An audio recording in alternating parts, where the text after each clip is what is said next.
Welcome back, my beautiful audience, to another episode of Kentucky Route Zero. The last time, I read a lot of text and lulled you guys to sleep. This time, there's going to be a lot more text reading. I'm so glad I can read. I'm so glad I went to high school. So, what we're trying to do is find the cousin. She's back on I-65, but you know what? I'm just going to go where the wind takes me. I want to go this way. Apparently, I can't. Is that not an option? Let's tickle this road. No, it's not. So we're gonna skip around here. We're gonna go around on Sunfish Bee Spring Road. That's a weird name for a road. Let's go up 259 to Unrendered Road. Oh, ran into something. An airplane in the middle of the night. Let's look at it. Two shirtless, shoeless men push a light aircraft along the highway. Occasionally one or the other slips a bit on the sweating asphalt or stops to pull back his hair. Let's look at the men. Those are some mighty fine men. The men are nearly broken. Let's look at the wheels. The rubber is almost worn away. Soon these men will be dragging this airplane. Is there no way that I can help them? Okay. Very strange. I love this game. Let's go around another road.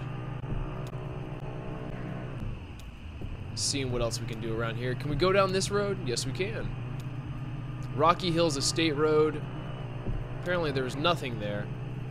Let's go back just to make sure. Yeah. So, let's go back to this road over here. Don't know how to say it, but we're on Route 88. Let's go to the bait shop. Conway pulls into the bait shop parking lot.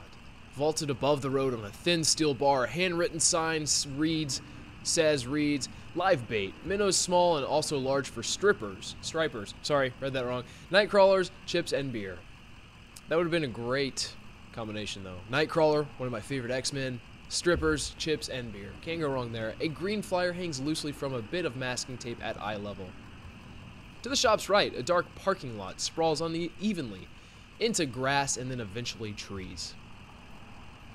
The bait shop. This bait shop is open. So let's read the flyer. Computer printed type in a bold font surrounds a clip art illustration of a TV set. Level complete. The TV has eyes, arms, and legs. Its shoulders are slouched. On the screen is a cartoon expression of exhausted nausea. A hot water bottle rests against its wire antenna. TV repair. No model too old. Inquire within. We do not sell digital converter boxes. That's very specific of something that you would not sell. They must get a lot of requests. Let's enter the bait shop. So I'm wondering what that sound is. Someone pissing all over the floor? Narrow aisles crowded with lures, reels, rods, and snacks divide the shop lengthwise from the entrance to the cashier's counter. The left wall is lined with churning tanks of water. That's what that sound is. Thank God it wasn't someone pissing. Let's approach the counter and then let's look into the tanks. A wiry cashier stands behind the register. Someone's finally there. Hell yeah. Preoccupied with a Sudoku puzzle. Let's ask about Shannon Marquez's workshop. Handwritten sign on the door behind the counter reads, TV repairs by appointment. Please consult with cashier. Cashier knocks a few times on the door and waits, occasionally glancing at his puzzle. After a few moments with no answer, he notices a smaller note written on the sign, reads it, then points it out to Conway. Let's read the note on the door. Weaver, I got your message. Have left for the old mine. Oh, I guess it's a girl. We'll read it in a man's voice anyway. Don't know if I will see you there or in what. Ready either way, Shannon. Ask about the basketball game. Cashier switches on the radio because apparently he can't speak at all. An AM sports broadcast is playing, but Conway can't be sure if it's meant to answer or drown out his questions. Let's read the note one more time. So, Shannon is at the old mine. Let's walk away. Already read this. Let's look into the tanks. The three metal tanks aren't labeled. The water's too agitated to get a clear view of what's going on inside. The contents of the first tank are vaguely gray. The second is muddy pink. Third is clear, but shiny silver flecks occasionally flash along its surface. Reach into the first tank. Conway's hand brushes against something roughly the size of his palm, reaches deeper into the tank, comes into contact with the scaly, uneven surface. As he runs his fingers along the bottom, a bead of sweat bridges to inches from his temple to the water surface. Something bites at his forearm. He recoils. Conway's fingers slip through the fleshy but inert. The sensation is nauseating. Ugh, God. Let's reach deeper into the tank, because why not? As his elbows pass into the pinkish mass, he realizes he's about to be sick from the smell and pulls away. Let's reach into the third tank, because the first two were such a success. This water seems to tremble with life. Conway can't tell if his hand is being nibbled by fish or massaged by the artificial current. As his eye is near the surface of the water, he can see something colorful glowing faintly at the bottom of the tank. Reach deeper into the tank. A tremor spreads from his elbow out to his fingertips and up to the base of his shoulder. His vision flickers, the water is running warm under his skin now, and he has the sensation that something is about to snap. His eyes close. He lays on a rooftop, new shingles rough beneath his back, swelling in the noon sun. He's exhausted. They must have started before dawn. His legs are sore from holding the stable on the uneven surface, his wrists from breaking old sealant, his fingers from carefully lifting shingles to hammer down new ones. His boss, Ira, yells from the idling truck below. He shades his eyes with his hand. A beer would be good. It's barely past noon, but he's worked a full day already. What could this harm be? Maybe a shot at the counter, just to get his eyes open. Then a beer. He could offer to drive into town for lunch and stop at that place at Cumberland. Cashier pushes Conway roughly on the shoulder. He's been talking, yelling maybe, but it's all an echo now. Conway looks up, his neck stiff with pain, his right palm still tingling. Cashier points to the tank, then above it to a few holes torn in the wall.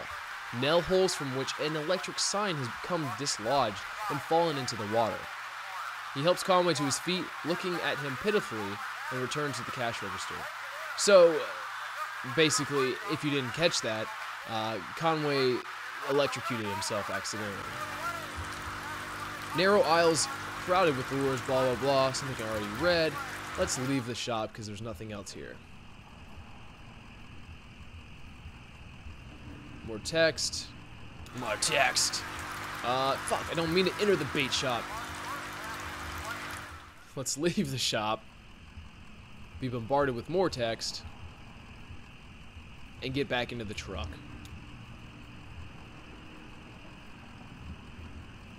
Alright. Let's try to make our way back to I-65. Get back more into this storyline. Let's hit this guitar player before we do that, though. Young man in gray-stained clothes sits by the side of the road. He's playing a worn guitar. To his left is a blue mug, and to his right, a weathered dog. Let's listen.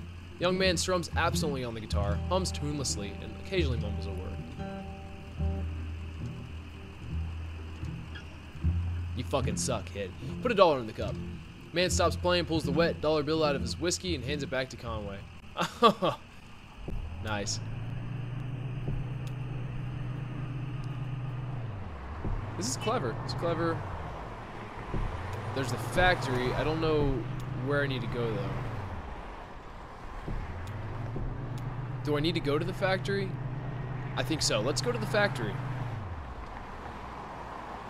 And what perfect time to stop. You know what? In the next episode of Kentucky Route Zero, we will be stopping at this factory and exploring its contents, and I will hopefully not be reading as much for you. It's probably boring. I'm sorry. But this is Kentucky Route Zero. What do you expect? If you like the episode, give it a thumbs up. Subscribe for more content, more Let's Plays, game guides, Unrendered the podcast, more pool lists. We got everything going on. Check out our website, commandentertainmentpro.net. And I'm your host, Bayon. Until next time, take care.